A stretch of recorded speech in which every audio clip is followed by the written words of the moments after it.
دو شعبان المعظم کو امام اعظم ابو حنیفہ رضی اللہ تعالیٰ عنہ کی وفات ہے، جن کے ہم اور آپ مقلد ہیں، جن کی ہم اور آپ تقلید کرتے ہیں۔ سارے حضرات ہو سکتا ہے نہیں جانتے ہوں،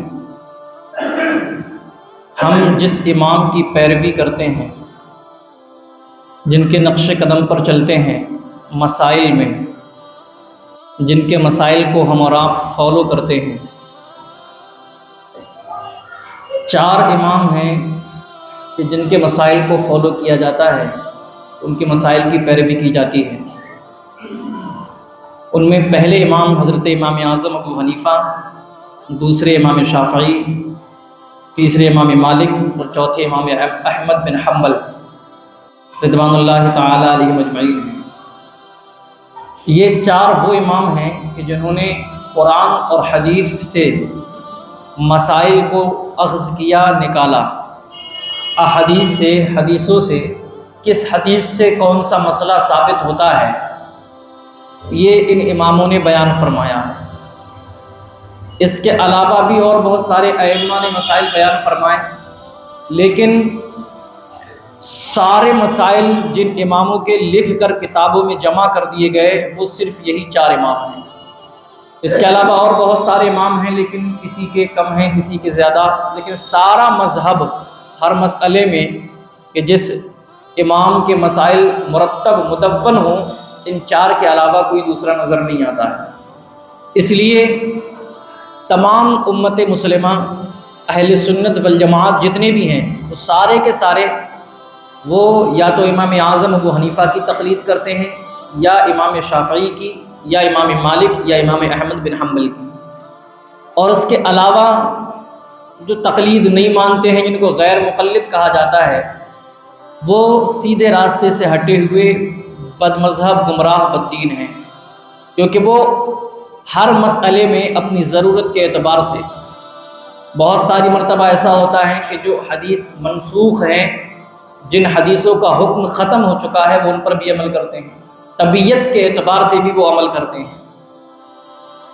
تو امام اعظم ابو حنیفہ رحمۃ اللہ تعالی علیہ، آج ان کا یوم وصال ہے۔ آپ کا نام نعمان تھا، والد کا نام ثابت تھا، ابو حنیفہ آپ کی کنیت ہے، امام اعظم آپ کا لقب ہے۔ کوفہ کے اندر آپ کی ولادت ہوئی تھی، اور آپ کے دادا حضرت علی رضی اللہ تعالیٰ عنہ کے دور میں ایمان لے کر آئے تھے، اور ایمان جب لائے، چونکہ فارس سے کے رہنے والے تھے، گھر والوں نے گھر سے نکالا تو کوفہ آ گئے تھے، اور کوفہ میں ہی آپ بس گئے تھے، کیونکہ مولائے کائنات علی شیر خدا رضی اللہ تعالیٰ عنہ کا دارالخلافہ کوفہ تھا، تو وہ وہیں رہا کرتے تھے۔ وہیں پر آپ کے والد ثابت کی پیدائش ہوتی ہے، اور پھر حضرت امام اعظم ابو حنیفہ نعمان بن ثابت، آپ تابعی ہیں۔ تابعی اس مسلمان کو کہتے ہیں کہ جس نے صحابی کو دیکھا ہو، صحابہ کرام سے جس نے ملاقات کی ہو، اور صحابی اس مسلمان کو کہتے ہیں جس نے حضور صلی اللہ تعالیٰ علیہ وسلم کو دیکھا ہو۔ یعنی امام اعظم ابو حنیفہ نے ایسے لوگوں کو دیکھا ہے جنہوں نے سرکار دو عالم صلی اللہ تعالیٰ علیہ وسلم کو دیکھا تھا۔ اور چونکہ آخری صحابی تقریباً 110 ہجری میں ان کا وصال ہوا ہے، اور آپ کی ولادت حضرت امام اعظم ابو حنیفہ کی ولادت ہوئی ہے 80 ہجری میں، تو صحابہ اکرام کا دور تھا جب آپ کی ولادت ہوئی۔ آپ نے جب ہوش سنبھالا، اس وقت بھی صحابہ اکرام کثیر مقدار میں موجود تھے، جیسا کہ آپ کا خود بیان ہے کہ اپنے والد کے ساتھ مکہ المکرمہ میں حج کرنے کے لیے گئے تھے۔ وہاں پر دیکھا کہ ایک شخص کے پاس بہت سارے لوگ بھیڑ لگائے ہوئے ہیں۔ اپنے والد سے پوچھتے ہیں کہ یہ کون ہیں؟ تو انہوں نے کہا بیٹا یہ وہ ہیں جنہوں نے اللہ کے رسول کو دیکھا ہے۔ کہا ان کے پاس کیا ہے ایسا کہ جو لوگ ان کے پاس اتنی کثیر مقدار میں بیٹھے ہیں، جمع ہیں، اور لوگ ان سے ملنا چاہتے ہیں؟ کہا ان کے پاس حضور صلی اللہ تعالیٰ علیہ وسلم کی احادیث مبارکہ ہیں، ان کے پاس وہ حدیثیں ہیں جو ڈائریکٹ سرکار سے سنی ہیں۔ تو حضرت امام اعظم ابو حنیفہ بھی ان کے درس میں شامل ہوئے اور ان سے احادیث کو سماعت کیا۔ اس کے علاوہ بھی کئی صحابہ کرام سے آپ کی ملاقات ثابت ہے، وہ جو کہتے ہیں کہ امام اعظم ابو حنیفہ کے دور میں صحابہ کرام نہیں تھے یا صحابہ کرام سے ملاقات نہیں ہے، وہ بھٹکے ہوئے ہیں۔ اگر تاریخ کو پڑھیں تو پتہ چلتا ہے کہ امام اعظم ابو حنیفہ رضی اللہ تعالی عنہ کی ملاقات کئی صحابہ کرام سے ہے، اور مولائے کائنات علی شیر خدا رضی اللہ تعالی عنہ نے تو دعا دی تھی آپ کے دادا کو، اور اسی دعا کا یہ اثر تھا کہ ان کی نسل میں حضرت امام اعظم ابو حنیفہ رضی اللہ تعالی عنہ کی ولادت ہوئی ہے۔ آپ کی ذہانت، فطانت، فہم و فراست کا عالم یہ تھا حضرت امام اعظم ابو حنیفہ کی۔ حدیث کے اندر سرکار دو عالم صلی اللہ تعالی علیہ وسلم نے آپ کے تعلق سے بشارت بھی بیان فرمائی۔ حضور فرماتے ہیں کہ اہل فارس میں کچھ لوگ ایسے ہوں گے کہ اگر علم سریا پر بھی ہوگا، یعنی آسمان پر بھی ہوگا، تو وہ وہاں سے بھی علم کو حاصل کر لیں گے۔ اور طبرانی کی حدیث پاک ہے، سرکار فرماتے ہیں کہ اہل فارس میں ایک شخص ایسا ہوگا کہ اگر علم آسمان میں بھی ہوگا تو وہ وہاں سے بھی اپنا حصہ حاصل کر لے گا، یعنی علم کی چاہت اتنی زیادہ ان کے اندر ہوگی۔ امام جلال الدین سیوطی جو شافعی ہیں، آپ فرماتے ہیں کہ اس حدیث کا مصداق ہمیں امام اعظم کے علاوہ، امام ابو حنیفہ کے علاوہ کوئی اور نظر نہیں آتا ہے۔ اور آپ کے علاوہ بھی بہت سارے شافعی علماء نے اس بات کی وضاحت کی کہ سرکار کی اس حدیث کا مصداق ہم نے اگر کسی کو پایا تو وہ امام اعظم ابو حنیفہ رحمۃ اللہ تعالی علیہ ہیں۔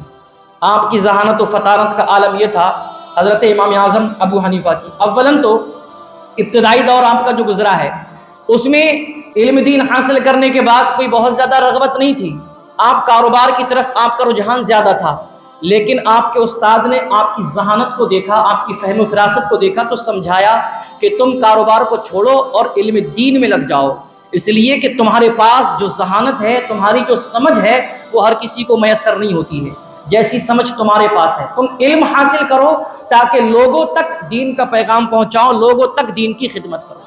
امام اعظم ابو حنیفہ کی سمجھ میں آیا اور آپ نے پھر اپنا سب کچھ وقف کر دیا دین کے لیے، اور آپ علم دین کے حصول میں لگ گئے۔ اپنے اساتذہ کرام حضرت عبداللہ ابن مسعود رضی اللہ تعالیٰ عنہ جو صحابہ کرام میں فقیہ شمار کیے جاتے تھے، ان کے شاگردوں سے آپ نے علم حاصل کیا۔ آپ کے استاد حضرت حماد رضی اللہ تعالیٰ عنہ، انہوں نے علم آپ کو سکھلایا، بہت زیادہ فہم و فراست آپ کو عطا کی۔ اور حضرت امام اعظم ابو حنیفہ کی فہم و فراست کا اندازہ اس سے لگایا جا سکتا ہے کہ آپ ایک شادی میں تشریف لے کر گئے کوفہ میں، ایک انسان نے، ایک شخص نے اپنے 2 بیٹوں کی شادیاں 2 لڑکیوں سے کی، اور جب واپس آئے تو شب زفاف میں عورتوں کی غلطی کی بنیاد پر دلہنیں چینج ہو گئیں، بدل گئیں، اور ہم بستری بھی ہو گئی۔ بعد میں وہ بدحواس ہو کر آیا، اس محفل میں امام سفیان الثوری اور حضرت امام اعظم ابو حنیفہ اور دیگر بڑے بڑے علماء اور ائمہ موجود تھے۔ اس نے بدحواسی کے عالم میں کہا کہ غضب ہو گیا اور پورا معاملہ بیان کیا کہ دلہنیں بدل گئی ہیں، اب مسئلہ کیا کیا جائے۔ تو امام سفیان ثوری رحمۃ اللہ تعالی علیہ کہتے ہیں کہ اس سے پہلے بھی یہ مسئلہ ہم نے سنا ہے کہ حضرت معاویہ کے دور میں ایسا ہوا تھا۔ ایسا کیجئے کہ نکاح ختم نہیں ہوگا، نکاح باقی رہے گا، اور دلہنوں کو بدل دیجئے، چینج کر دیجئے، جس کی دلہن اس کے پاس پہنچا دیجئے، وطی بالشبہ سے نکاح باطل نہیں ہوتا ہے۔ انہوں نے حضرت امام اعظم سے مسئلہ پوچھا تو آپ نے کہا کہ میں مسئلہ اس وقت بتلاؤں گا کہ جب آپ دونوں بیٹوں کو میرے سامنے لے کر آؤ۔ دونوں کو لایا گیا، لانے کے بعد آپ نے پوچھا کہ تم نے جس کے ساتھ رات گزاری ہے کیا وہ تم کو پسند ہے، کیا اس کے ساتھ زندگی گزارنا چاہتے ہو؟ لڑکے نے کہا ٹھیک ہے مجھے پسند ہے، میں رہنا چاہتا ہوں اس کے ساتھ۔ دونوں نے یہی کہا تو حضرت امام اعظم ابو حنیفہ نے کہا کہ اب آپ ایک دوسرے کو طلاق دے دو، اور جس نے جس کے ساتھ رات گزاری ہے اس کا نکاح اسی کے ساتھ ہو جائے گا، شرعاً کسی کے ساتھ کوئی قباحت نہیں ہوگی۔ آپ کی یہ ذہانت کو دیکھ کر لوگ ہکا بکا رہ گئے کہ کس طریقے سے یک بارگی آپ نے بیٹھے بیٹھے اتنے مشکل مسئلے کو حل کر دیا۔ علماء اکرام بھی حضرت امام سفیان ثوری نے جو مسئلہ بتلایا تھا وہ بھی ٹھیک تھا، لیکن زیادہ بہتر جو مسئلہ تھا وہ حضرت امام اعظم ابو حنیفہ کا تھا۔ کیوں؟ اس لیے کہ اگر ان کو انہی کے ساتھ رہنے دیا جاتا تو اولاً تو عدت تک انتظار کرنا پڑتا، اور پھر ایک ہی گھر میں جب دلہنیں چینج ہوتی تو کہیں نہ کہیں خیال ضرور آتا کہ میری بیوی ایک رات میرے بھائی کے ساتھ رہ چکی ہے، تو غیرت یہ گوارا نہیں کرتی۔ تو امام اعظم نے جو مسئلہ بتلایا تھا وہ عین غیرت کے مطابق تھا۔ اسی طریقے سے آپ کی تقوی و طہارت اور پرہیزگاری کا عالم یہ تھا کہ 40 سال تک آپ کے تعلق سے مشہور ہے کہ عشاء کے وضو سے فجر کی نماز آپ ادا کرتے تھے، اور ہر رمضان میں 62 مرتبہ قرآن پاک مکمل کر لیا کرتے تھے۔ ہم اور آپ قرآن پاک پڑھتے ہیں، کتنا پڑھ پاتے ہیں؟ رمضان میں 1 قرآن 2 قرآن بڑا مشکل پڑ جاتا ہے۔ امام اعظم 62 مرتبہ قرآن مقدس، رمضان 61 یا 62 مرتبہ بعض روایتوں کے مطابق آپ قرآن مقدس کو مکمل کر لیا کرتے تھے۔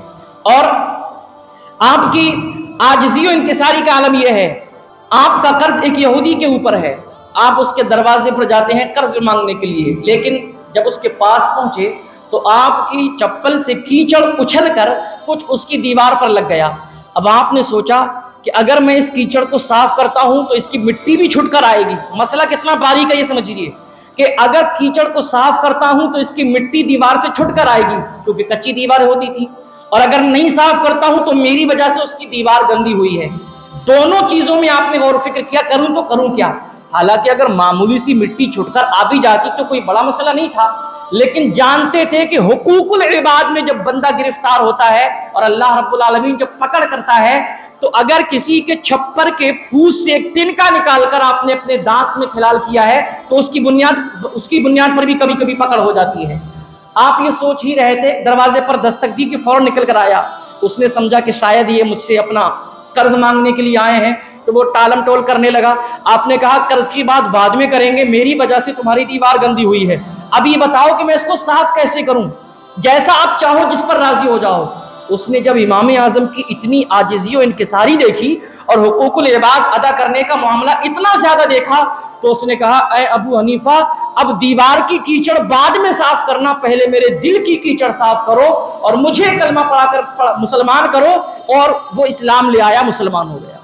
کس بنیاد پر؟ آپ کی عاجزی و انکساری کو دیکھ کر۔ اور ایک راستے میں آپ جا رہے ہیں، ایک انسان آپ کو دیکھ کر چھپ گیا، آپ نے اس کو بلایا، بلانے کے بعد پوچھا بھائی تم مجھے دیکھ کر چھپ کیوں گئے؟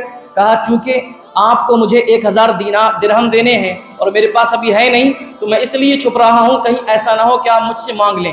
تو آپ نے کہا یعنی میری وجہ سے تمہاری یہ حالت ہو گئی، مجھ سے چھپتے پھر رہے ہو، راستہ بدل رہے ہو، میں اللہ کے لیے سارا قرضہ معاف کرتا ہوں۔ حدیث پاک ہے، سرکار فرماتے ہیں کہ اگر کسی پر قرض ہو اور وہ اس کو ڈھیل دے دے، اس کو مہلت دے دے، اس کے لیے آسانی کرے تو اللہ قیامت کے دن اس کے لیے آسانی فرمائے گا۔ امام اعظم ابو حنیفہ رضی اللہ تعالیٰ نے ان کے لیے آسانی یہ کی کہ جب دیکھا میری وجہ سے بندہ اتنا پریشان ہے کہ راستہ بدل رہا ہے، تو کہا اللہ کے لیے میں تمہارا سارا قرضہ معاف کیے دیتا ہوں۔ یہ امام اعظم ابو حنیفہ رضی اللہ تعالیٰ۔ اور آپ کے زہد و تقوی علم کا عالم یہ کہ وقت کے خلیفہ نے آپ کو عہدہ پیش کیا کہ آپ چیف جسٹس بن جائیے، ججوں کے جج بن جائیے، میری حکومت میں، میری خلافت میں قاضی القضات بن جائیے۔